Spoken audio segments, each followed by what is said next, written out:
one of the insights of discovering that really electrified me as I was reading it is how frequently the great discovery in the scientific arena is not made by the specialists in that area, by somebody from another area completely divorced who transfers into chemistry or physics, has fresh eyes, cuts through the habits that lock the mind in place, and makes the discovery. Says freedom and flexibility is much more valuable than planning.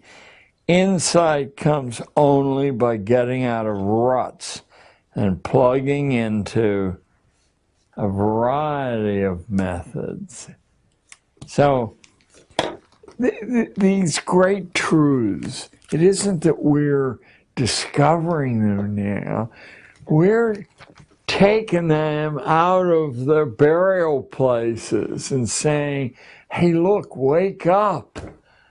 You know, the world is much bigger and much different than you believe it is because you've been conditioned to believe it's that way. I have something here.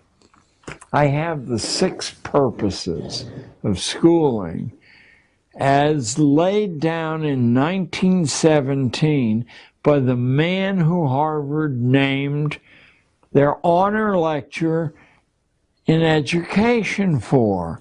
So far from being a fringe individual, this guy is the reason the Harvard honor lecture in education is named as it is.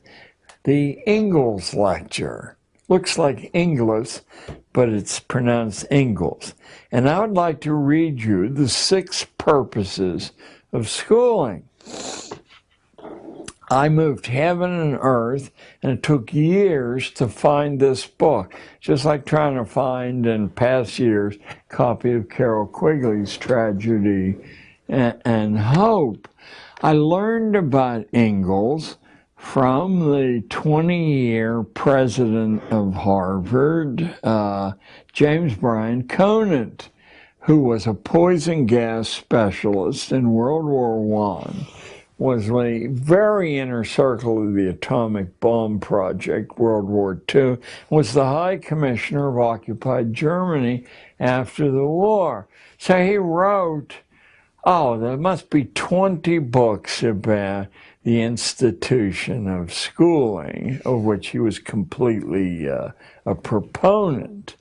And he's a very, very bad writer. I forced myself to read most of these books, and in one of them, he says that if you really want to know what school is about, you need to pick up the book that I'm referring to here, Principles of Secondary Education. 2 years it took me to find a copy of the book, 750 pages, tiny print, and as dull as your imagination can conceive. And furthermore, it's not until you get to the very middle of the book, in an unlabeled section, that he spills the beans. Let me spill them for you. These are the 6 purposes, or functions, as he calls them. The first he calls the adjustive function. Schools are to establish fixed habits of reaction to authority. That's their main purpose, habits of reaction to authority. That's why school authorities don't tear their hair out when somebody exposes that that the atomic bomb wasn't dropped on Korea, as a history book in 1990s printed by Scott Forsman distributed, and why each of these books has hundreds of substantive errors. Learning isn't the reason the texts are distributed. So first is the adjustive function, fixed habits. Now, here comes the wonderful insight that being able to analyze the detail will give you. How can you establish whether someone has successfully developed this automatic reaction? Because people have a proclivity when they're given sensible orders to follow it. That's not what they want to reach. The only way you can measure this is to give stupid orders and people automatically follow those. Now you've achieved function 1. Have you ever wondered why some of the foolish things schools do are allowed to continue? Number 2, he calls it the integrating function, but it's easier to understand if you call it the conformity function. It's to make children as alike as possible, the gifted children and the stupid as alike as possible, because market research uses statistical sampling, and it only works if people react generally the same way. The third function he calls the directive function. School is to diagnose your proper social role and then to log the evidence that here's where you are in the Great Pyramid, so that future people won't allow you to escape that compartment. The fourth function is the differentiating function, because once you've diagnosed kids in this layer, you do not want them to learn anything that the higher layers are learning. So you teach just as far as the requirements of that layer. Number 5 and 6 are the creepiest of all. Number 5 is the selective function. What that means is what Darwin meant by natural selection. You're assessing the breeding quality of each individual kid. You're doing it structurally because school teachers don't know this is happening. And you're trying to use ways to prevent the poorer stuff from breeding. And those ways are hanging labels, humiliating labels around their neck, encouraging the shallowness of thinking, you know. I often wondered, because I came from a very, very strict Scotch-Irish culture that never allowed you to leer at a girl. Well, when I got to New York City, the boys were pawing the girls openly, and there was really no redress for the girls at all, except not showing up in the classroom. You know, high absentee rates. Well, you're supposed to teach structurally that the sexual pleasure is what you withdraw from a relationship, and everything else is a waste of time and expensive. So the selective function is what Darwin meant by the favored races. The idea is to consciously improve the breeding stock. Schools are meant to tag the unfit with their inferiority by poor grades, remedial placement, humiliation, so that their peers will accept them as inferior. And the good breeding stock among the females will reject them as possible partners. And the sixth is the creepiest of all, and I think it's partly what Tragedy and Hope is about. It's a fancy Roman name, the propaidutic function, because as early as Roman big-time thinkers, it was understood that to continue a social form required some people being trained that they were the custodians of this. So some small fraction of the kids are being ready to take over the project. That's the guy the honor lecture And it will not surprise you that his ancestors include the major general at the siege of Lucknow in India, famous for tying the mutineers on the muzzles of the cannons and blowing them apart, or somebody who was forced to flee New York City, a churchman, because at the beginning of the American Revolution, because he wrote a refutation of Thomas Paine's Common Sense. They were going to tar and feather him. He fled and was rewarded by the British by making him the Bishop of Nova Scotia. Those are Ingalls' ancestors. So Al Ingalls is certainly, when I learned of this and wrote to Harvard asking for access to the Ingalls lecture, strike me dead, Lord, if I'm exaggerating at all, I was told, well, there is no Ingalls lecture, hasn't been for years, and we have no records.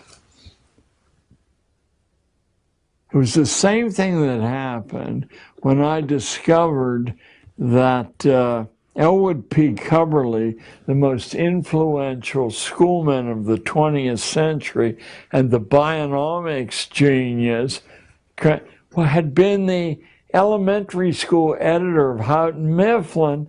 And I wrote Houghton Mifflin, if there are any records, and they said, we have no record of anyone named Elwood P. Cubberley. Now Harvard's telling me there's no Ingalls lecture.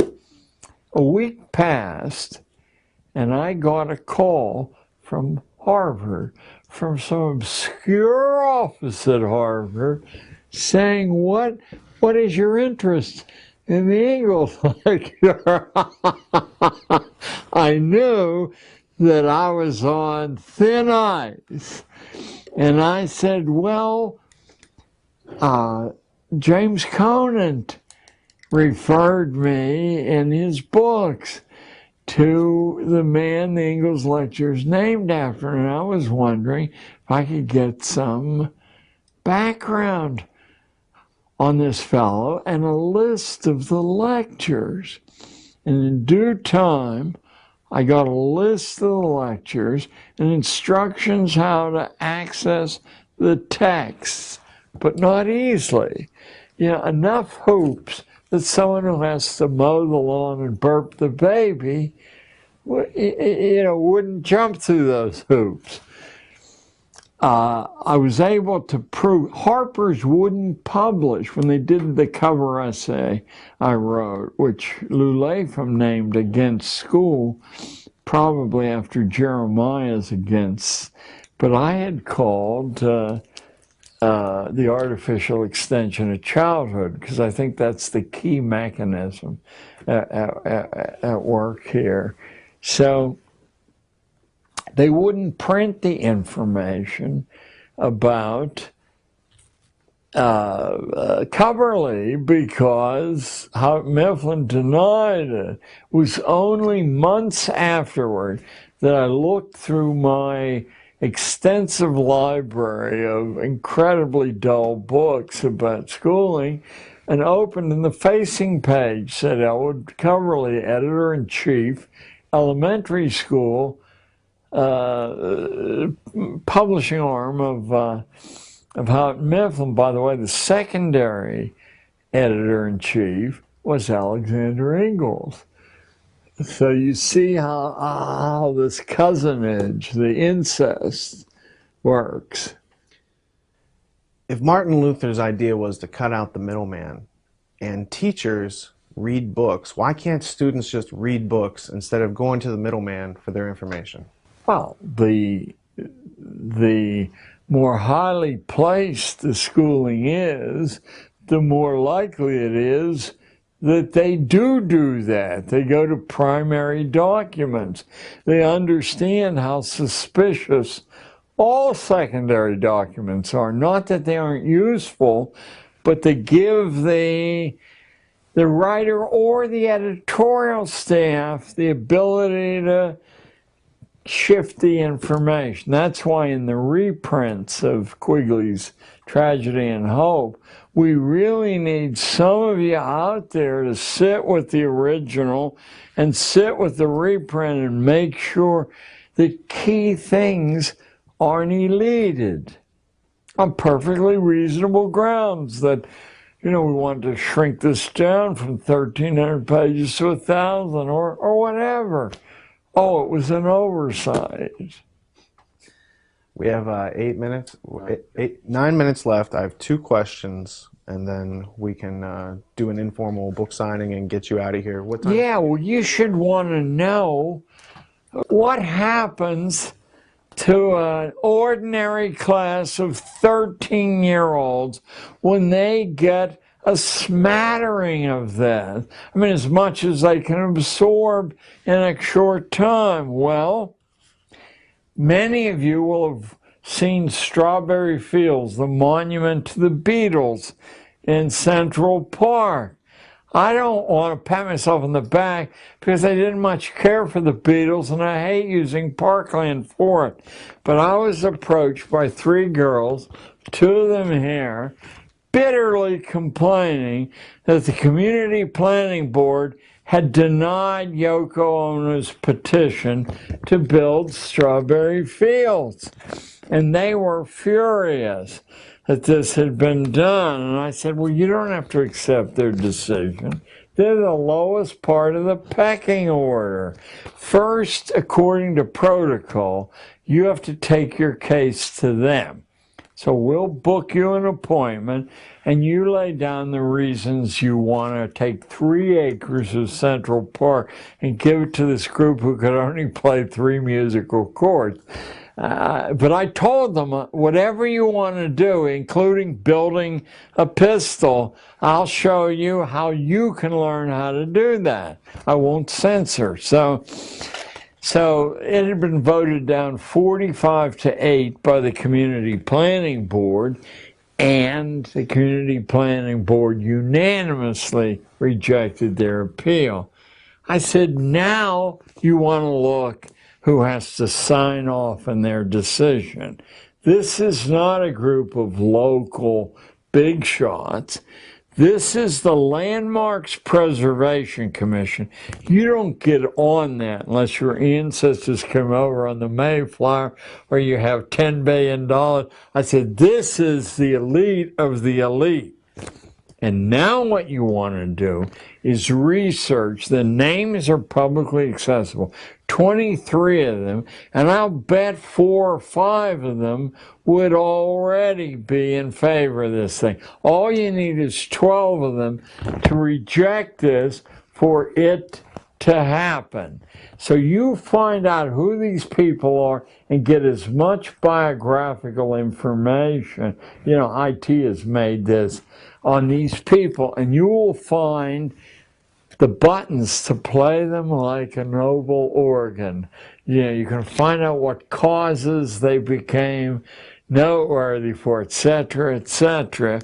And now what you're going to do, because there's 12,000 kids in this school district, is I'm going to free you from school for a month, and you're going to split up. You go from school to school, find troublemakers, and get petitions. Because what we need, because your letterhead will say committee of 5,000. We need 5,000 signatures on a petition, and you're going to write an individual letter writing campaign to each of the 23 members of the Community Planning Board, asking them to please immortalize this group. Well, I get a phone call in the front office from someone out of class. I was 6 weeks later, and the voice on the phone says, "Hello, this is Yoko Ono. You know, and I thought it was one of my cockamamie friends. I said, you know, this is George Washington, Yoko. What's on your mind? Fortunately, she didn't take umbrage. Maybe didn't even hear me saying it. She said, the decision has been reversed. I want to hold a party at the Dakota for these girls. Could they be released from school? Well, I don't know, Yoko. I mean, they're going to miss a lot. So, that's one. Look at this one. Here's a 12-year-old C student from, well, he lived in Hong Kong. Well, he was a C student, but he was a polite young fellow. He was going nowhere there, and he had the effrontery to go to a pizza parlor in an all-white Upper West Side in 1980, and the owner of the parlor, a 6'6" crazy Greek who happened to be a friend of mine, took his pizza, took his soda, threw them away. The charge was he had taken 2 straws. You only let 1 straw, right? So he comes over ranting about racial prejudice. I said it was the wrong thing to do, and I'm going to show you how to deal with it. But I don't think it was racial prejudice. His clientele at lunch comes from the collegiate school. They wear blue blazers, gold buttons. John F. Kennedy's kid went there. They leave big tips for his staff. And he knows that public school kids, black or white, go in there for lunch, he's going to lose that blue ribbon trade.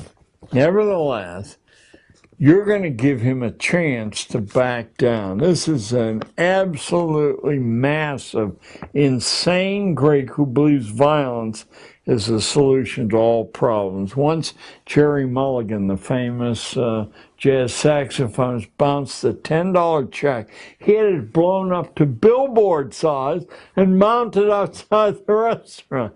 Okay, so I said, you go to the phone and I'll listen, and you say, I'm the guy whose pizza you took, but I'm willing to let bygones be bygones, if I could.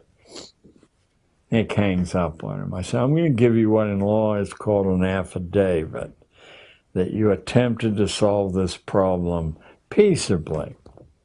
Now, I said, you want to go over there in person tomorrow, and I'll provide a long-distance witness, and you want to say, look, it's just a slice of pizza. Give me my slice of pizza back. But Nick had the bit between, out the kid goes. And now I said, you're going to call him one more time with a different teacher as a witness. Then you're going to write him a letter, certified, return receipt requested, 65 cents in those days. And now you have 4 pieces of evidence to provide to the court. And then you're going to sue his ass in small claims court. Only cost like $3 in those days. But it was 17 miles from the school. Kids can't sue. I said, anyone with $3 can sue. It doesn't mean you're going to win. But the way the referee in small claims court decides, since it's one person's, is who has evidence that they acted reasonably. And you will have 4 pieces of evidence, and this guy will be steam coming out of his ears. Well, he was awarded triple damages. How about that?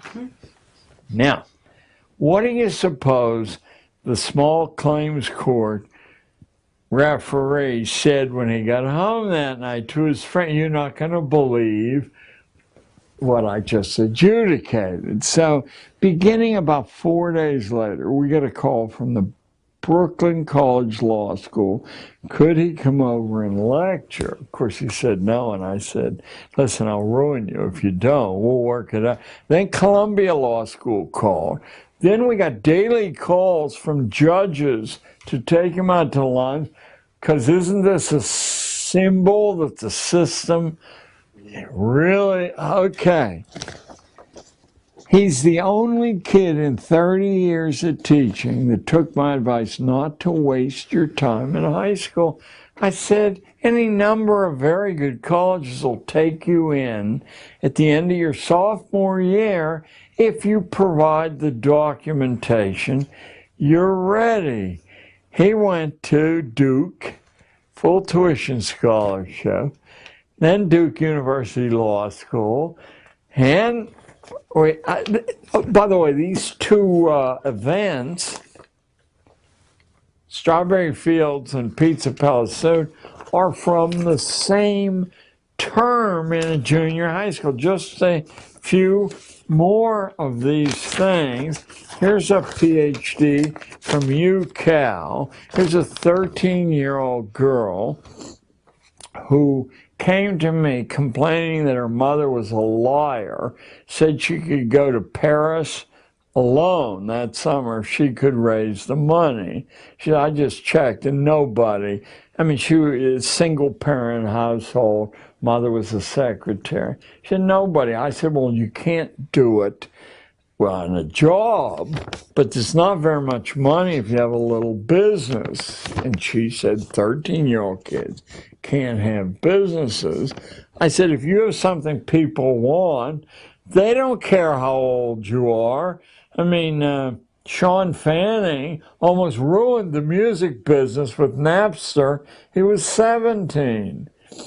So she takes a week out of school, figures out a really interesting exotic business that you can read my book and find out what it was, and raises enough money in a short time by cutting school for 6 consecutive weeks that she could afford to pay her mother's way to Paris. She came and said, I've got much more money than I need. I said, why don't you take your mother to Paris?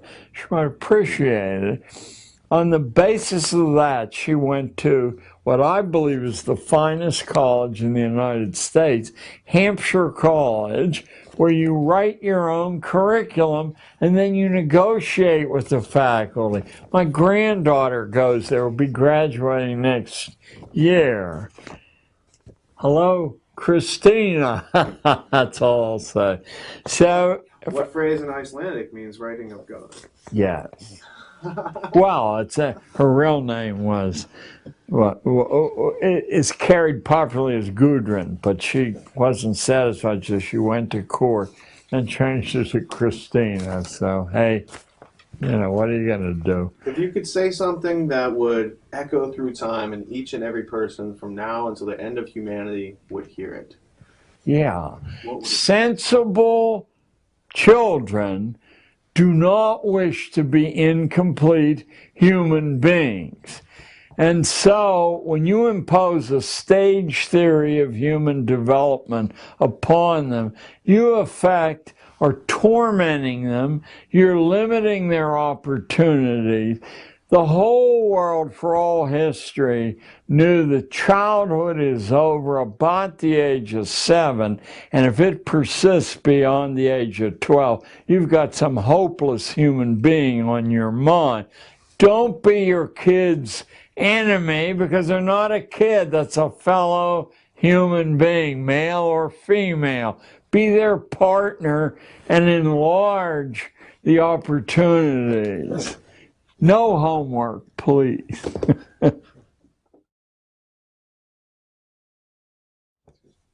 What does a college education really get you in the 21st century? I think it's consistently given less and less. It essentially was the last hoop to jump through, but it never delivered much to most of the people who jumped through that hoop. It is possible, if you understand that an education is something you have to take, to use the resources that are assembled there and actually stitch together an education for yourself and get some value. But most people, of course, follow a prescribed plan which has been put together by a committee somewhere, and in fact doesn't do much for most people. I went to Cornell, Columbia, and Reed College, and I can guarantee from Cornell and Columbia, I remember nothing except the babes, the alcohol, hangovers, etc. From Reed, I got a little bit out of a Plato seminar that I do remember, basically arguing with the professor who encouraged that. You know, it doesn't give you a bang for your buck unless you commit, which who does? Isn't it supposed to produce a certificate that certifies you as eligible? The funny thing is that IT has accidentally exploded a lot of that because so many people, I remember when my daughter graduated from MIT, and she used to bitterly complain that her classmates would vanish for months at a time doing jobs for various companies, then come back as if nothing had happened and nobody punished them. You know, sorry to say that we were so slow picking up on, you judge people by performance, not by credentials. And real people, you'd be insane to hire on the basis of credentials, because the skew between memory and application is so large that eventually you're top heavy with people who don't know how to do anything much. I'm going to ask this last question. I'm going to go burn your DVD, as that way you're not late. And so just answer to Jitu and Tony and Kevin. What is the value of persistence as juxtaposed to the learning process? About 10 years ago, I helped to set up a foundation that at Edison High School in New Jersey awards $10,000 a year to the most persistent student in the class. And persistence in the face of adversity is the final test. If you can stick to something, nothing is difficult to learn. I mean, nothing at all. But the natural selection process, operating on a low boredom quotient, on personal disrespect, I can't do that, and many other things, eliminates almost everyone except the persistent. Those are the ones who demonstrate merit. Now, obviously, a lot of the control mechanism is inherited or appointed, but the parts that aren't go to the persistent.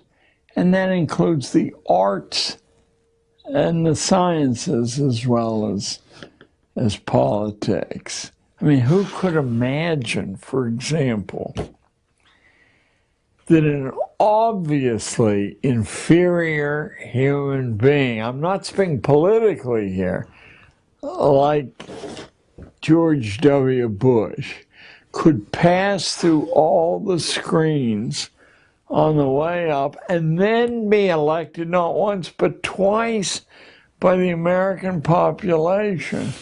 He flunked his pilot's course, 25 out of 100, and now he's supposed to be given a jet to fly in combat. But of course he pulled strings, he didn't do that. He clearly was an imbecile. He looked like an imbecile, he talked like an imbecile, and you cannot believe that any decisions attributed to him were actually made by him. No one would be crazy enough to put him in charge and say, you mind the store and I'll go off.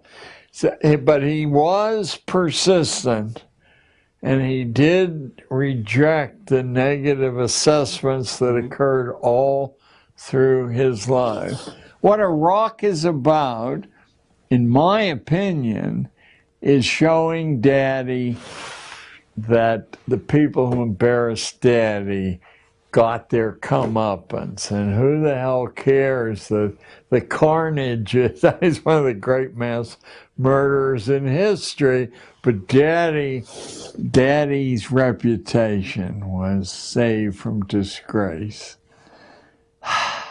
What do you feel the role of UNESCO has been in the manipulation of the educational curriculum? Well, I'm bothered a little bit by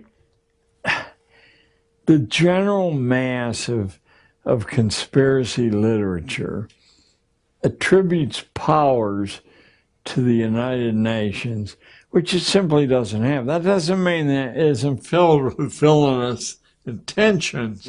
I mean that it never succeeded in becoming.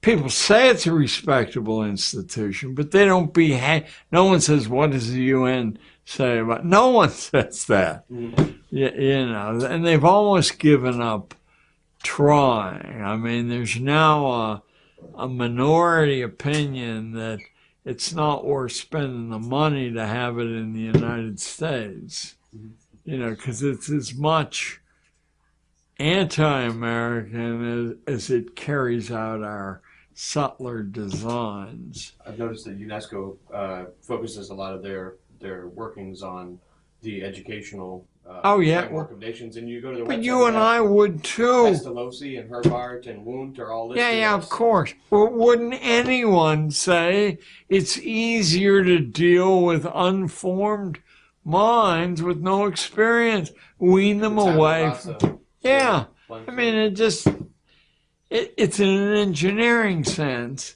what you would expect to happen, and so we wouldn't be surprised that that's what does happen. Who was Johann Pestalozzi, and what were some of his few ideas? The most intriguing thing about the followers of Pestalozzi are that they never count the fact that every single one of his projects quickly failed. Every single one of them. What he had that was intriguing to the Prussian hierarchy and really the global hierarchy was that his method of kindness, and it may have been sincere, his method of kindness was a new weapon in the arsenal of, instead of whipping the poor, threatening them, menacing them, tormenting them, you killed them with kindness. The written principles of the Fabians are Pestalozzian, you know, by extending this blanket of kindness to people. It's still effective in that, you know, a big fraction of the American population expects charity and sees it as a blessing. Now, it's not hard to see why on this day or that day it could be a blessing, but overall, that you get weaker and weaker, like your arm gets weaker if it doesn't lift stuff above your head. I mean, it's such a fundamental principle of human physics, including mental physics, that to pull the wool over so many people's eyes.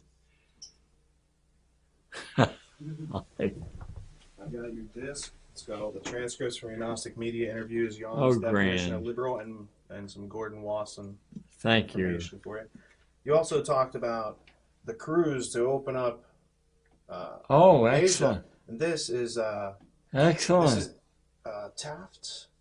Taft's on the. It's Roosevelt's daughter. Roosevelt's president. Taft goes with her, and they open up. They go back to Japan after. Who is the admiral that you mentioned that went over there?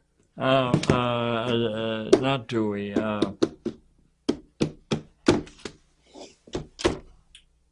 But you know what I'm saying. They had already gone over there, and this was the second one, and then this sets up the whole World War II, World War I, the whole scenario, the opium smuggling. It's all in there.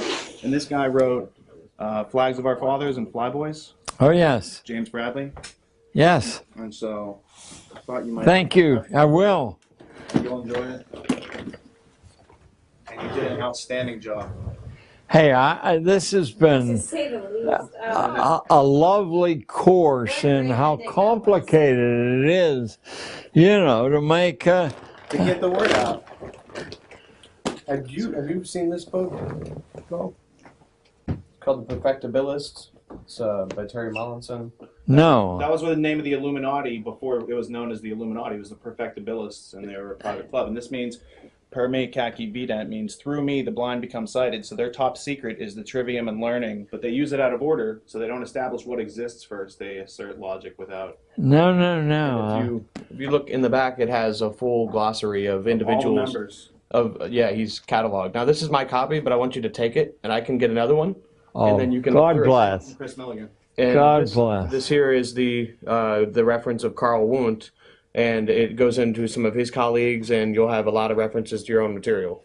Thank you all, and certainly. Now you got a heavy bag to carry. Now I got a heavy bag to carry. I'll take it for you. I'll get it.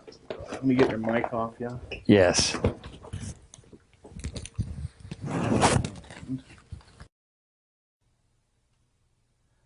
You've now experienced the first step of the ultimate history lesson. We've done the hard work of organizing the facts, and now it's up to you to think, learn, communicate, and take action among yourselves. But we don't expect you to do this alone, and in fact, since this message applies to all of us, it's truly a circumstance which unites us and makes us indivisible, so that we might deliver freedom and justice, not just to ourselves, but to people around the world. If there is a point to all of this, it might be in realizing that the system isn't broken. It was built this way, on purpose. It serves those who created it, not those who are managed by it. As a result, our potential as human beings has been undermined. Our birthright has been stolen, and our adolescent period of life has been extended indefinitely. We have been numbed to these facts, which have been obscured further by the 15,000 hours of public schooling, which is mandatory in order to earn the right to live and work in our civilized culture. We have been under the impression that public schooling was about educating us as a measure to prepare us for life, but those assumptions were formed based upon information supplied to us by our natural predators, who may dress and speak like us, but in their minds, intentions, and actions, they hold us in contempt. They manage us like livestock, and they poison us both figuratively and literally, as if we were pests. Each of us has a choice to make, and the question is, what is most important to us? Is it the products which money buys, or is it having a safe, happy, and healthy family? Unfortunately, it doesn't seem that we can have both in this culture. We must choose to either put our full support behind that which is most important to us, or face losing everything. I made that choice 8 years ago, and through the help of some friends, I transformed the materials around me into the resources which have delivered this message to you. In the minutes before Patrick Henry spoke into existence the phrase, "Give me liberty or give me death," in his speech to the Second Virginia Convention on March 23, 1775, he first addressed the convention's president, Peyton Randolph of Williamsburg. Quote, "For my own part, I consider it as nothing less than a question of freedom or slavery, and in proportion to the magnitude of the subject ought to be the freedom of debate. It is only in this way that we can hope to arrive at truth and to fulfill the great responsibility which we hold to God and country.